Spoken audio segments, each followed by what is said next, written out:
Hello everyone and welcome to Gizu Talks United.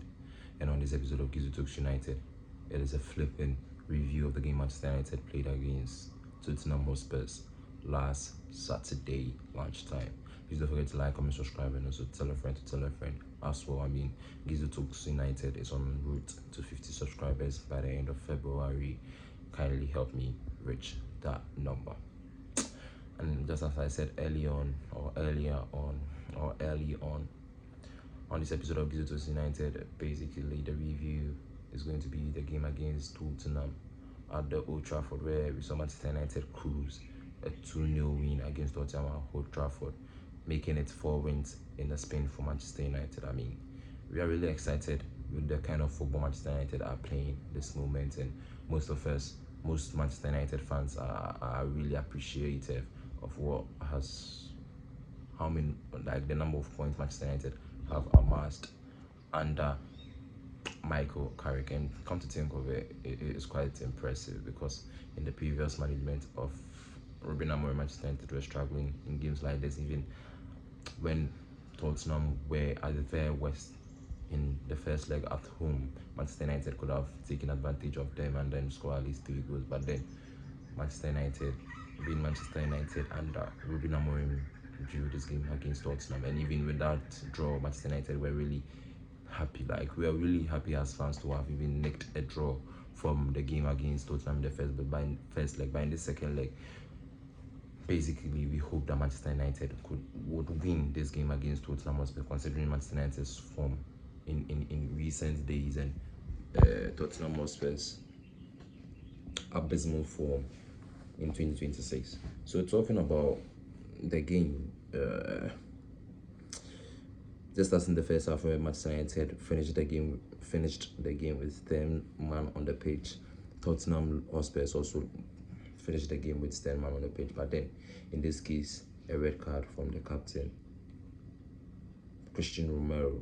That's utter bullshit. That's disappointment from a club captain like him to drawing a reckless tackle on Casemiro. That was really poor for me, and him getting that red card shows how indisciplined he is as a captain of the Tottenham Hotspur side.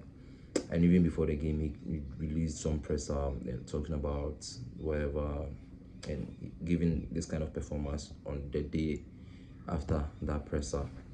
It's completely shambles for a club captain like Christian Romero. And one thing I noticed at the end of the game was that Manchester United, for the first time in a long time, have clocked a 10-goal difference in the league. This don't come often. Last season Manchester United were in deficits of goals, like -10. Last season they only amassed 2 in the season before, and then the very last time they hit double digits was in the 2022-23 season under Eric Ten Hag, 15 goals. So Manchester United clocking the 10-goal difference in this period shows how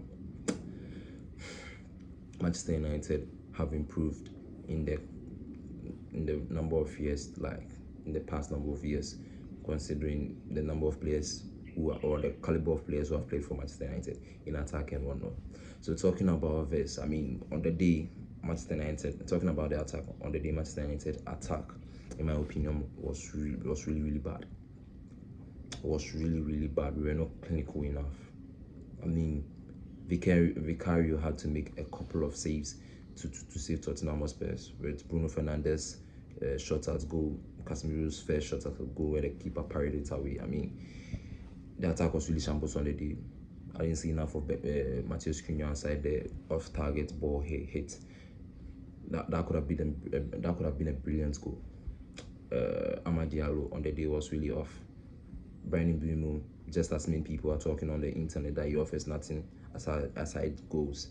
I believe on the day he was underwhelming. That's the right word to use, was underwhelming. But then there's loads of improvement for this kind of players, and we are really excited with how things went over the weekend.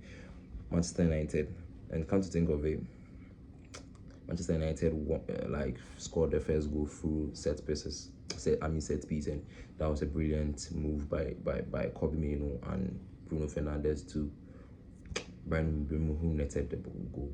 Come to think of it, before the corner kick, these players, Brandon Mbeumo, Kwabmeno, and Harry Maguire, had a discussion before the corner kick was taken, and they executed it to perfection, of which we saw Manchester United nick a first goal in the first half, leading to a first half win, and also a second half win.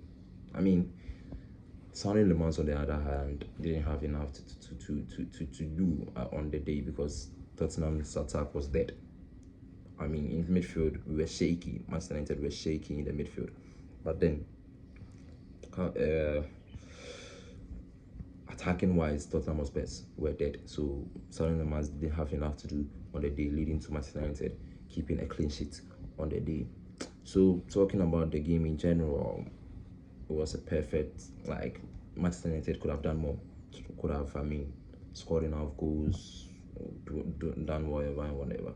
But then, in my opinion, or what I saw over the weekend, Manchester United need to have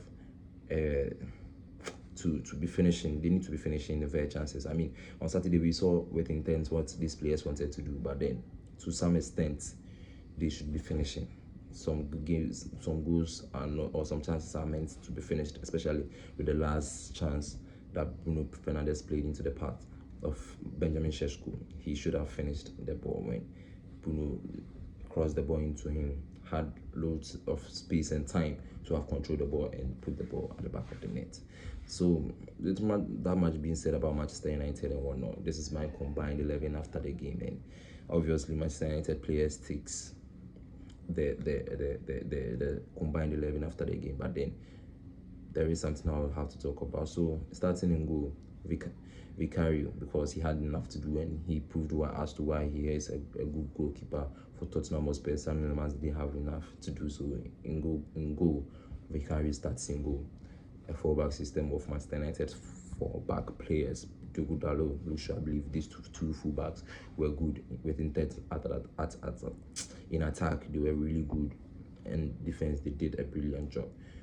The two centre halves in Maguire and Lisandro Martinez.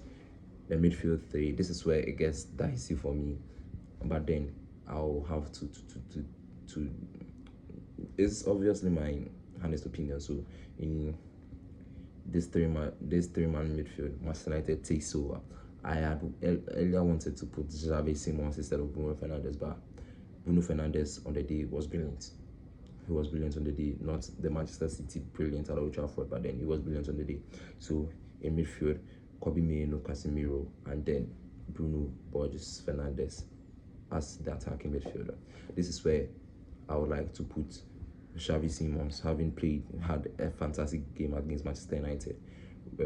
Cunha on the day was underwhelming, so instead of Cunha, I'll play Xavi Simons in the left wing position. Amad Diallo, who was also underwhelming, but no Spurs player could overtake him. So Amad Diallo in the right wing position and Brandon Mbeumo at top.